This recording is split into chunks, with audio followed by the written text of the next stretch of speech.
Hey everyone, this is Christian from Little Bear, doing our follow-up video from our saffron ice cream, which we let sit overnight to freeze up. It's got a beautiful yellow color, super creamy and delicious, sweet, has those floral notes from the saffron, which again is from the crocus flower. And now it's time to garnish our dessert. It's a pretty easy garnish that I'm going to show you. It's fun, it's crunchy, and again we made our ice cream with some almond milk. So I kind of want to echo those flavors. So we're going to make a little crispy, crunchy, sweet sugar and almond garnish. Kind of like a squeal, but it doesn't have any flour. And what we need to start is water. So I have equal parts water here. This is roughly 2 ounces of water to 2 ounces of sugar.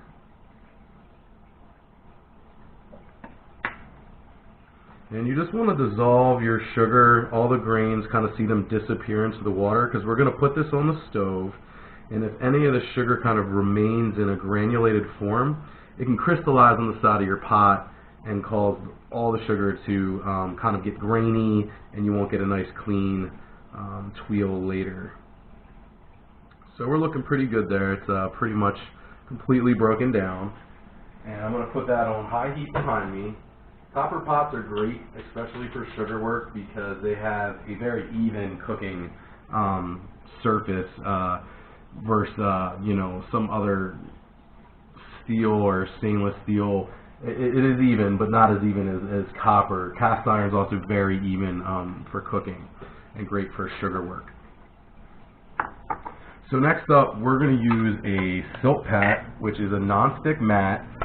You could use parchment that's been oiled, but I really like the silk pats because you don't have to use any fat.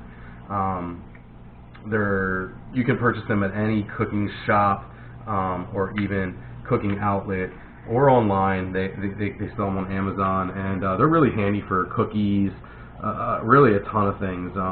You just want to be careful when you wash them. I don't recommend using the dishwasher. The high heat can start to remove that finish that keeps them non-stick. So just hot soapy water, and then the air dry is the best for the silk pad. So we're going to next take our almonds. I have some all-natural almonds. These are sliced with the skin on. I like the skin on the almond. I think it has a lot of earthiness and flavor. It'll bring out that almond milk nicely. And we're just going to kind of spread these out in an even layer on our silk pad. These are not salted, so I'm going to put a pinch of sea salt down on them. And once they're kind of evenly dispersed, pull my mat back so everyone can see a little bit more. Kind of like that. You're really good to go. We're just kind of waiting on our sugar at this point. I'm going to sprinkle that little bit of salt that I talked about.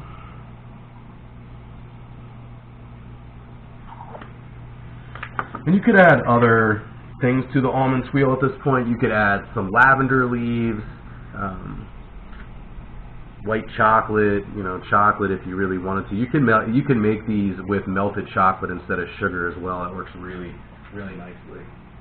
And what we're looking for on our sugar is a nice golden color, but we don't want it to start turning into a caramel. That's when it'll get a really burnt note, or just a really deep caramel note that will kind of overpower our ice cream and our almonds. So as we're waiting on that, I'm going to start the base of our plate. Just a nice big white plate. It's a good canvas to start with. And I picked some ingredients that I thought would work really well with our ice cream. I have some toasted sunflower seeds here. So I'm going to sprinkle a little bit of those down. And then I have some kind of rough chopped dried cranberry. A little bit of those down. And then I have some pepitos, or hulled or deshelled Mexican pumpkin seeds, Spanish pumpkin seeds. And it's just a real nice color. It is a nice fall winter color to it. Also, those seeds, the sunflower seeds especially, have that floral note. The pumpkin seeds have a nice earthiness, and then we're going to get that tart cranberry flavor, which kind of works against the sweetness that we have in our sugar. In our ice cream. So you'll on the rim of the sugar. You do not want to stir it. Just wait for the sugar to start to get an even color, and then kill the heat right away. And we're almost there. So I'm going to move my plate aside for now. And I like to use a whisk to kind of spread the sugar all across the almonds. It will do it in like streaks or lines, which is really handy because it's going to collect the almonds in like a web. So from the back of the tuile, you'll be able to see all the sugar, but from the front of the tuile, it'll kind of just look like almonds that are floating, which is a really nice look. Just about there. And we can scoop our ice cream a while. I have a nice little ice cream scoop here. What works really well with these, if you run the scoop under some warm water for a few seconds, it'll help scoop the ice cream and help release the ice cream, which is key, and a very smooth look to the ice cream.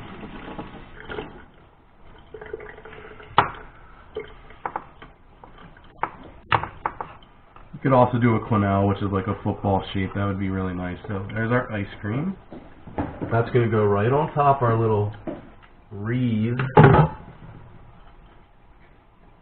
of nuts and seeds. I'll give you a look at that.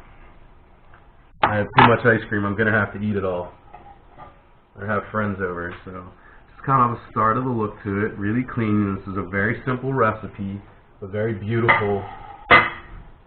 And our sugar is done. It's golden in the front together. And I just gently kind of whirl it. And that's about perfect.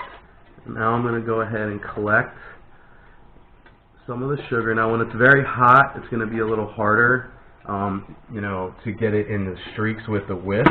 You can use a spoon. For this, you know, method, I'm going to use the spoon just because of time. And I'm just drizzling it on the almonds. But if you would let it cool down a little bit, you could use that whisk, and it'll catch everything in streaks.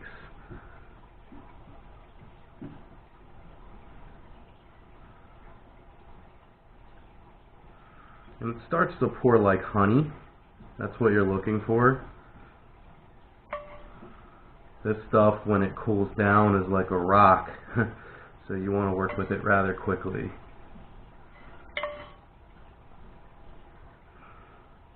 They have a nice golden color. Looks a lot like honey, actually.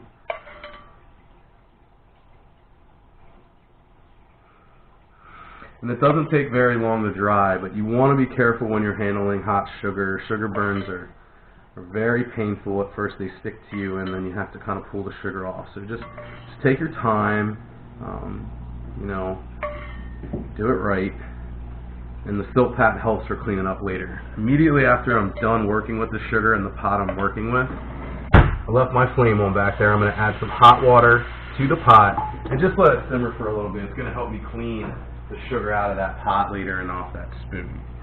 So now we're just kind of waiting for our sugar to set. It should only take a couple seconds. And the silk pat's great because you can kind of just see it shaping. You can kind of bend the pad a little bit and see the clusters forming. Okay, so now we're going to finish up the dish with our garnishes. Again, we have our beautiful saffron ice cream on our little wreath of pumpkin seed, dried cranberry, and sunflower seed. I also did a little of the almond brittle cracked in there. I'm just going to take two nice pieces. There's one. And another to lean off of it.